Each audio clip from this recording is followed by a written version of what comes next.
నువ్వు పనికిచ్చే విలువ, డబ్బుకిచ్చే ప్రాధాన్యత దేవునికి, దేవుని సేవకుడికి ఇస్తే ఆయన చచ్చేదాకా ఇంకా చిరునవ్వుతో దేవుని పని గొప్పగా చేస్తాడండి. ఆమేన్.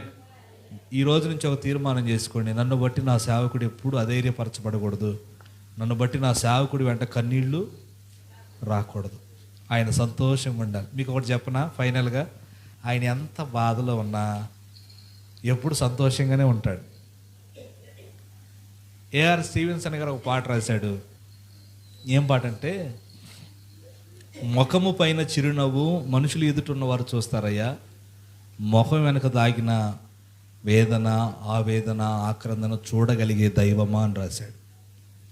పైకి నేను నవ్వుతున్నా, నా ముఖం మీద ఉన్న చిరునవ్వును చూసి నీకేం బాగానే ఉన్నావుగా, ఇదిగో ఇస్త్రీ బట్టలు వేసుకొని చక్కగా నవ్వుతున్నావు, బాగానే అనుకుంటారు మీరైనా ఎవరైనా. కానీ నా వెనకాల ఉన్న వేదన తెలుసు, జానానికి కూడా తెలుసు.